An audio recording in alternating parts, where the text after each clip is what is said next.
welcome to the SaaS Revolution Show. I am your host, Alex Theuma, CEO, founder of SaaStock. Delighted to be joined today on the podcast by Peter Berg, who is the managing partner at M12. Welcome, Peter. How are you doing? Doing very well, thank you. Thank you for having me. It's a pleasure to be here. Yeah, great to have you on the podcast. Where are you dialing in from, Peter? I'm dialing in from my home office in Marin. We're primarily based out of San Francisco, though. That's our primary office for M12. Very cool. Never been. So Marin, like the bikes, yeah? Yes. In fact, I believe mountain biking was invented here. Okay. Are you a mountain biker yourself? Yeah. You know, once I moved here, I felt it was obligatory that I become a mountain biker. So I was a roadie for most of my life, road cyclist, but I've adopted mountain biking. So yes, I'm still novice, but yeah. Lucky you clarified the roadie as a cyclist, because I was thinking that you were a roadie for bands there, which is also absolutely fine. That would be a much more interesting background. I wish I had stories to tell in that vein, but no, road cyclist. No worries. Well, we also always start to try and get to know our guests a little bit better. So let's start with that. Who is Peter Berg? Yeah, that could go in a bunch of different directions. It's kind of a philosophical question. I mean, aside from a cyclist, I'm also father and a VC. Obviously, I think that's why we're here. But I think I'm someone who's always been curious and likes to exist at the intersection of different domains. So I think that's, if anything, that's kind of defined a lot of my both personal and professional career trajectory. Very cool. Very cool. How did you end up in venture? Were you always in VC? I think you weren't, right? No. In fact, the majority of my career has actually been spent on the operating side or building. In fact, I'm now adding more years in the venture side, but most of it has been building and operating. I think if you ask VCs how to break into VC, you'll probably get as many answers as there are venture capitalists, because there's no cookie cutter career path. And in fact, for me, that was also true. It was kind of a little bit by accident, frankly. I had joined Visa. I had done a series of startups, and then again, somewhat by happenstance and somewhat accidentally found myself at Visa doing product strategy. And I had come mostly from the startup and technology world. And at the time, this was 2011, 2012, Visa was just kind of waking up to having a different relationship with a lot of the tech companies, many of whom are in their backyard. Visa's headquartered kind of in San Francisco. And so they had worked with technology companies, both large companies as well as startups, more in like a merchant relationship, like accepting payments, and not ever in like a technology enablement standpoint. And at the time, Visa had a new CEO that had come in, and he really wanted to lean into some of the relationships with these large technology companies, as well as like the long tail of at the time, it was the word fintech was just being kind of bandied about for the first time, really. And so there was an appetite to do a lot more and engage more meaningfully with companies that were pushing the envelope on technology. And so Visa's since caught up significantly, but at the time it was really very new. And so they had just made an investment in a company called Square, which now is obviously a big public company, more well known as Block, I guess, but started as Square. And I was managing the relationship there, and that kind of evolved into more of an engagement with the startup scene. And at some point, there was an appetite to actually not just partner with these companies like we were doing with Square, which was actually very beneficial. That both Visa and Square learned a lot and gained a lot through that relationship. And so we saw that as a model for potentially doing more. And so I kind of raised my hand and said, hey, well, what if we start up an actual venture arm? And so thus Visa Ventures was born. They had done venture investing or equity investing in the past, but never in kind of a programmatic, intentional fashion. And so that's what we did. We stood up Visa Ventures. I ran that and kind of scaled it up into a global program over the course of about 4 years. And then, that was a great gig. I really enjoyed it, but I kind of had the itch to build again after that.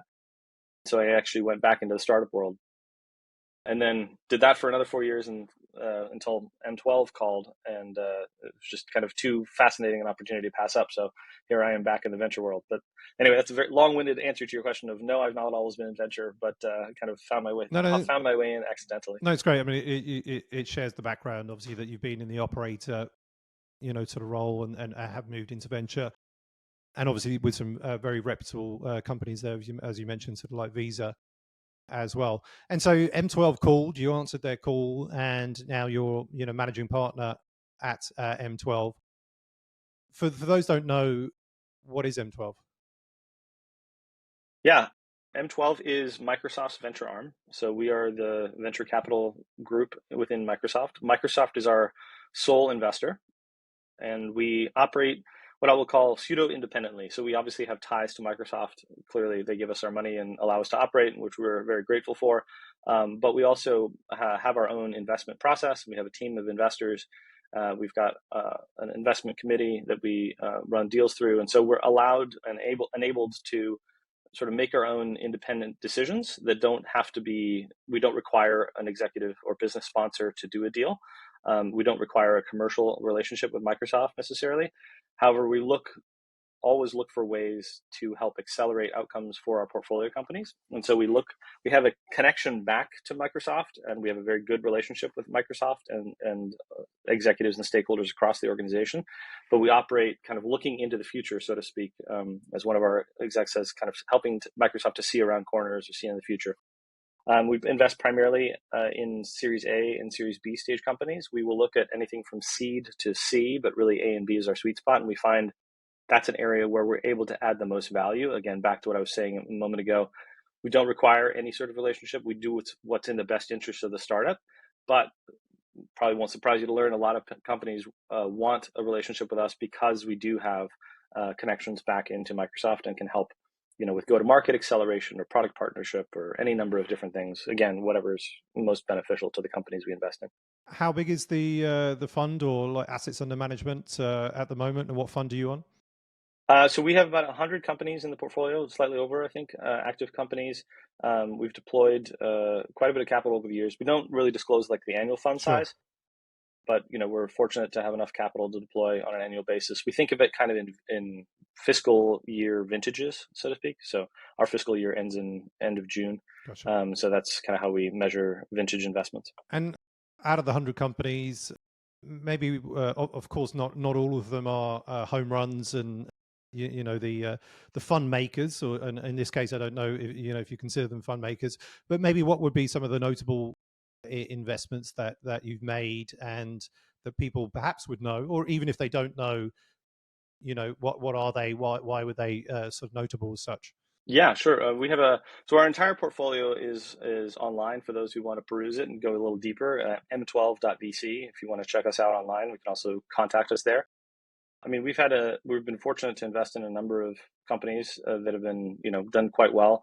I think some recent investments that we've highlighted, folks like Typeface, which is using AI for enterprise use cases to help enterprises create content that matches the kind of the tone and voice and brand.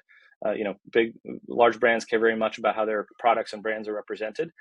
Generative AI doesn't always, represent that perfectly, but Typeface is really focused on ensuring that enterprises can use AI in a way that conforms to kind of the brand and company expectations for the enterprise.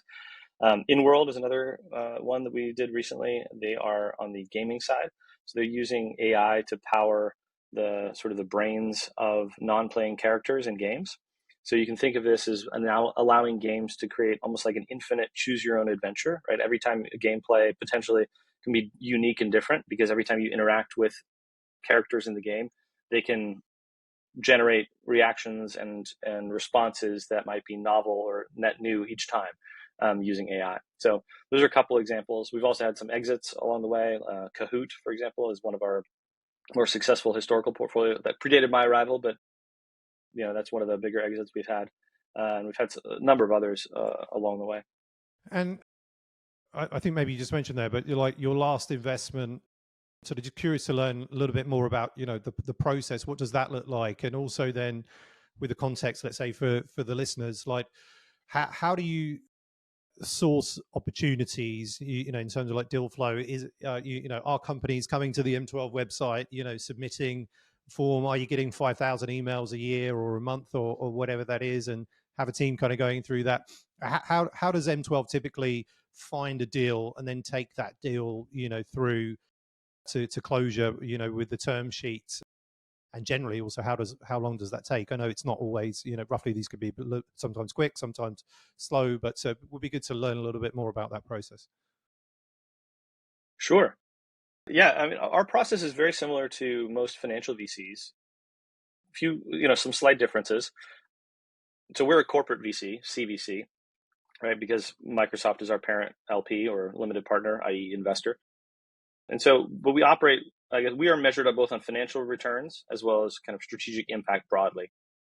And so the financial returns, self-explanatory, hopefully, but they also align interests with the companies that we invest in to make sure that we're investing in good standalone venture scale businesses. And then the strategic side, we never share information back with Microsoft without the express permission of our startups. That I just want to make that very clear. That's very important to us, to preserve kind of the privacy and the trust that we build with our companies. But we'll selectively do that to share it with them with their permission. And again, a lot of them want the connection. So to your question around process, I mean, my view is a good deal can come from almost anywhere.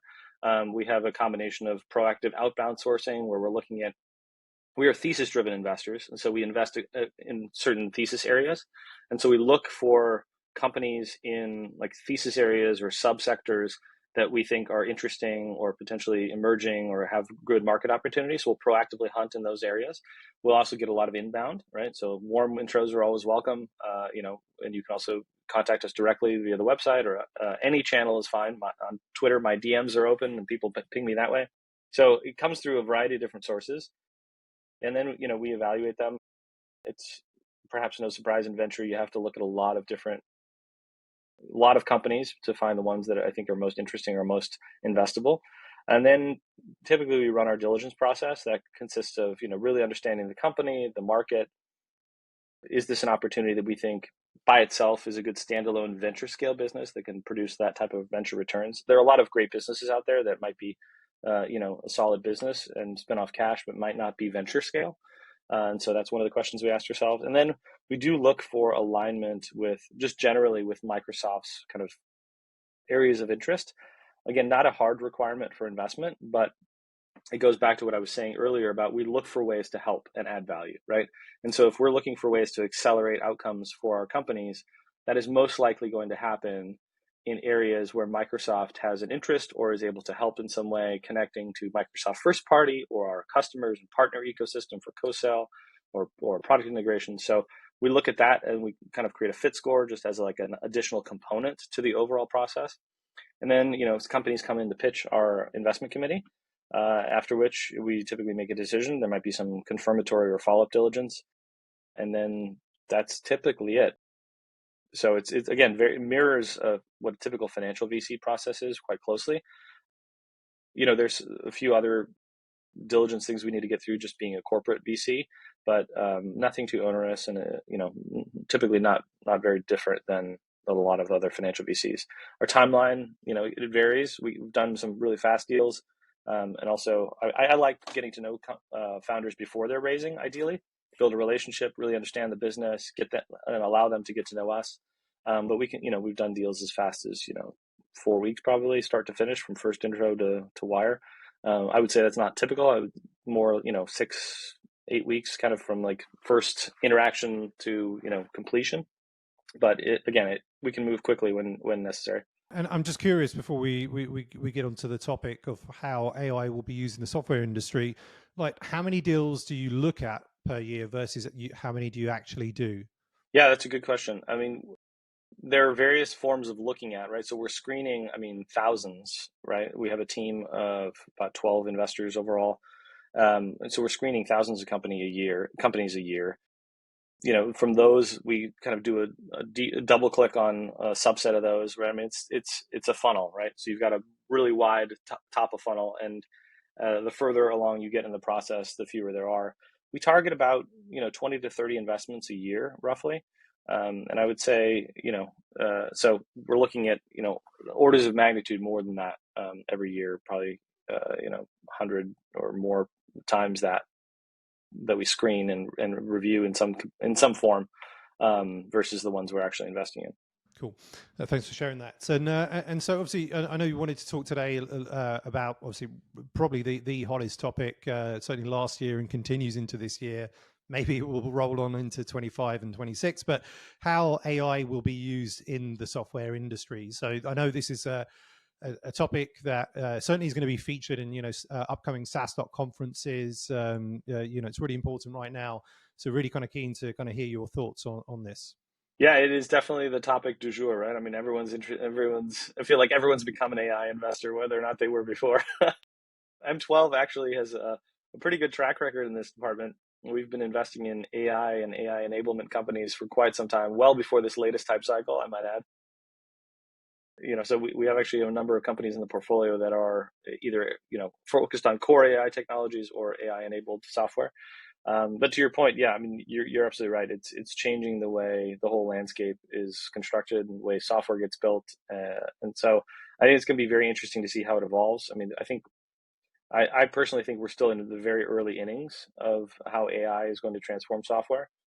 Some fascinating stuff has happened in the last, I mean, I've been at M12 a little over a year now, and the world has already shifted even in that time frame, right? So it's kind of amazing to see. I think, there are certain things we look for in AI companies, and I'm happy to elaborate. I mean, we can have a conversation around it, but it's definitely changing, I think, the dynamic of the way software gets built, the speed at which it can get built. There are a lot of amazing tools. I mean, GitHub obviously is one, in the Microsoft ecosystem.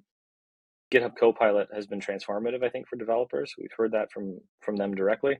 And I think that's only going to continue in the way, software gets built, and as also like the notion of what software it might potentially change as well. So most SaaS companies that, let's say, that are being, well, let's start from the ones that are being born, from now onwards. Using AI to help develop the platforms, is something. Do you think that's going to become like table stakes for all of those companies? And then also, will they all need to have some element of AI, or be AI SaaS companies? Is that the viewpoint? And then I guess kind of the maybe the second part of this is those well-established SaaS companies that already exist for many years, like the Slacks of this world. Will they also need to have some form of AI to kind of just kind of keep up with obviously where it seems that the software industry is going? Yeah, these are great questions. So there's a lot there. I see AI a little bit like, investing in AI is kind of like saying you invest in electricity. Really, I'm more focused on what's the application of the technology versus just saying I'm an AI investor. Like that to me doesn't mean a lot. It's really like, okay, to what end? And so I think in that vein, similarly, in a similar way to how electricity modernized a whole range of things, everything from cars to power tools to you name it, right? I think AI is going to affect industries similarly, right? And it's not going to be the same across each industry. It's going to take different forms in different ways. I think there are going to be legacy industries that are going to adopt AI to solve problems in unique ways. I think there's going to be a whole crop of companies that we haven't even begun to see yet. I mean, they're maybe just now starting to emerge that are AI native or are kind of adopting AI like from first principles. And I think you see this with every platform shift, frankly. Like if you look back to other platforms that have changed, right? The advent of the internet, the advent of mobile, right? The answer with mobile was not take a web page and just shoehorn it into a mobile device, right? And then now you have your mobile answer. Like that's not what it was, right? The answer clearly, as we know, since we've seen it play out, is look at the supercomputer you have in your pocket. Look at all the things that it gives you, accelerometers, sensors, all these GPS, like all the different things that are baked into this thing natively. Now, what can I design? What kind of experience can I design around this? Right. And I think in a similar way, we're going to see AI native companies that are starting to build software and experiences from that, sort of reimagining it with all the benefits and the things that AI gives you natively. And I don't think we've even begun to scratch the surface of really what that can fully do for us. But we're starting to see kind of like a little bit of a hybrid version of that, where with traditional, like historical, like legacy software and like adopting AI.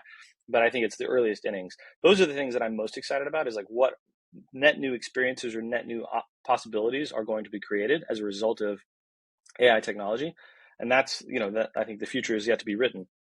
Back to your other question, absolutely. I think, legacy industries, incumbents, as well as startups are going to adopt AI. And I feel like if you're not at least thinking about what AI can do for you, you're probably going to be, at a disadvantage going forward. That doesn't mean that everyone should just bolt on a copilot, right? Like, that's not the answer. You really need to be thoughtful about what problems are you solving, what opportunities are you addressing, right? I mean, as with anything, this is why I said, like, I like the electricity analogy, because just electrifying something by itself, like, isn't going to make it good. What does it do for you that's materially better or different, right? And so I think in a similar way, you have to think about that with AI and software. And I think candidly, there are also a bunch of legacy industries that have not yet fully even realized the advantages of software, right? That are still need to be dragged into the future to a certain extent. I mean, if you look at like financial services, I think it's less than 3% of all financial institutions are spending more than 25% of their IT budget on anything cloud related, right? So, like, think about that tiny, tiny sliver of financial institutions that are even spending a quarter of their budget on something on the cloud, right? Like, and how much upside there is just for like modernizing their infrastructure, right? That is still in many cases running COBOL, right? So like, there's a whole bunch of stuff, and like AI might actually be able to help rewrite some of that software, right? So maybe there are ways for it to like modernize legacy industries, all kinds of different ways where AI might be useful. But there's also some like old school, like more traditional value to be added just through like pure software adoption or scale that is not yet being fully realized, and AI may end up accelerating that. With that example that you gave of like the 3% of spend from the the financial industry, where do you see that opportunity actually? Where's the opportunity there? Is it going to be 50% in 10 years time, or will it ever be 100%? Obviously it's very low, and so the opportunity is big there. But where do you see that going over a certain time span? I mean, I definitely think there's a secular trend towards cloud adoption and towards modernizing these infrastructure. In fact, that's an area that I'm very interested in investing in. I think there's a huge opportunity to modernize legacy infrastructure for financial services broadly. Obviously, I'm a bit biased because I have a background in fintech, but I think that's also true across other industries. I mean, supply chain, manufacturing, like these are also industries that, there's a lot of modernization and adoption of software that can happen in situations where they're air gapped or like running on very legacy systems. So I think there's a lot of efficiencies that can still be derived. And I think in some cases, like AI enabled software will just like leapfrog entire steps of that value chain, right? Instead of just incrementally improving it, we might see step function gains by AI enabled software that are being brought to bear in these legacy industries. Do you think this is just a real time thought that I just had, obviously around the topic, but with the let's say the example of people's fear and maybe a very kind of real fear of robots taking our jobs, and then that creating more unemployment in the world because things are being automated and robots are coming into factories and so on.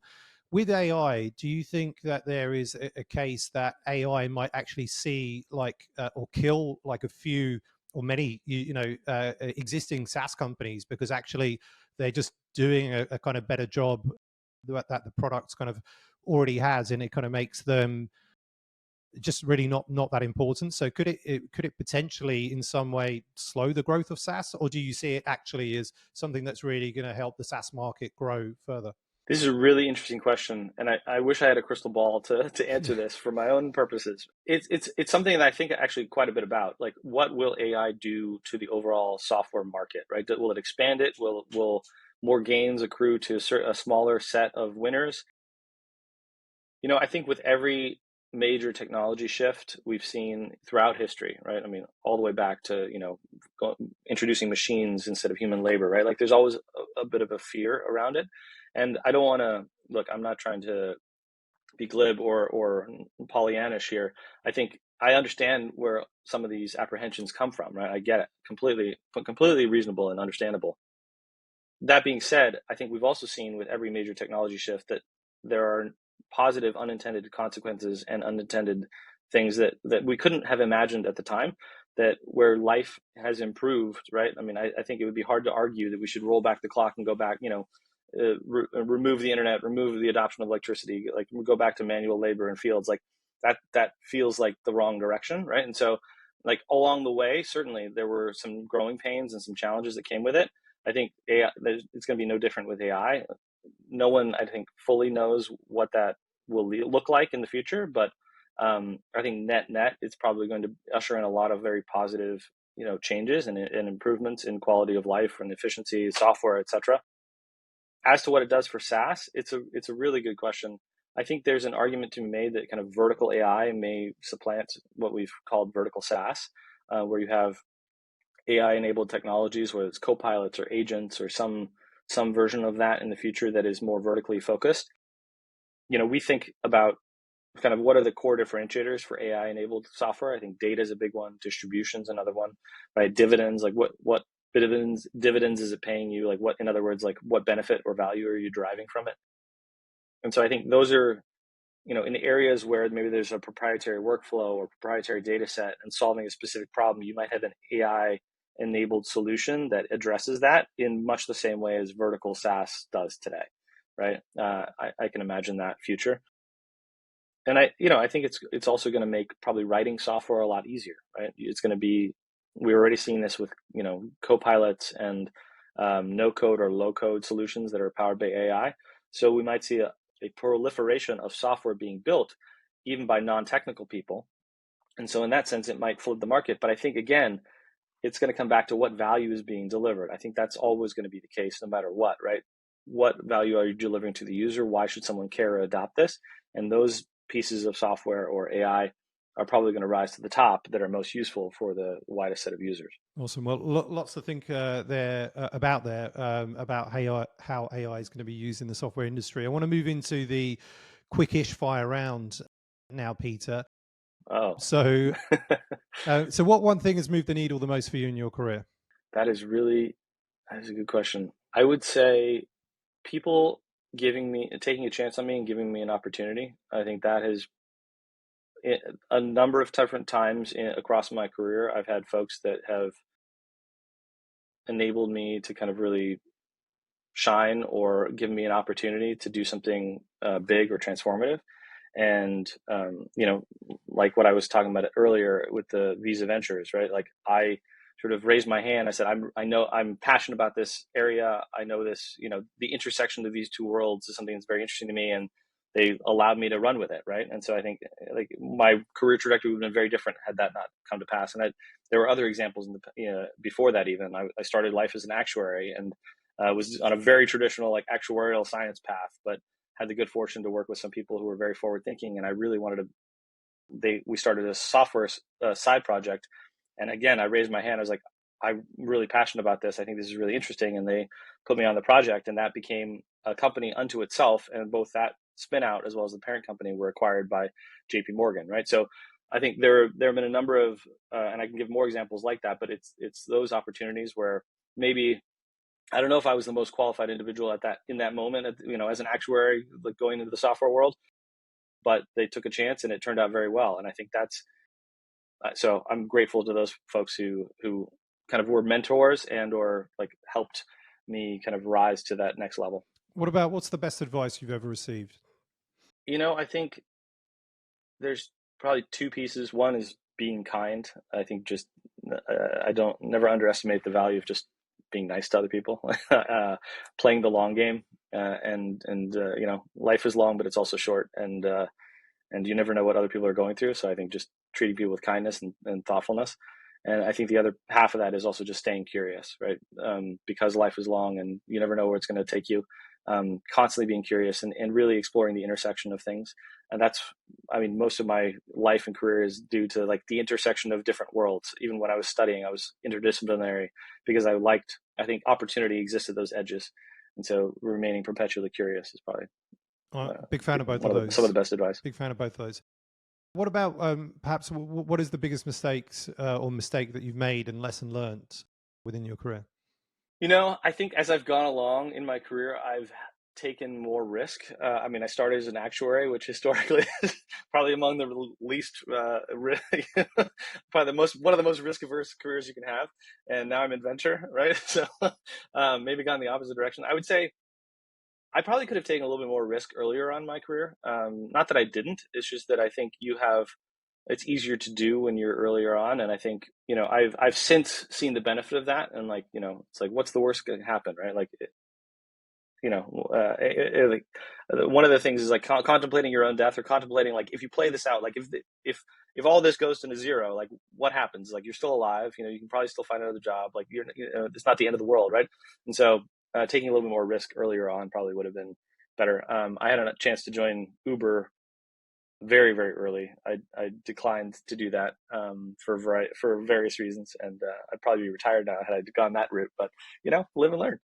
Yeah, I'm sure you would have had enough money to retire, but you're too young to retire, so you probably would have got bored. No, I'd still be doing something. I'm not going to hang up my spurs. Yeah, exactly. What about what's perhaps one of the hardest things about being a VC? Geez, one of the hardest things. I love this job because I get to talk to so many amazing, interesting, like passionate people. I think one of the hardest things is you look at a lot of different companies and you say no to a lot of stuff. And I think it's hard because I get, for a lot of these folks, this is like their life's work, or they're pouring all of their everything into it, right?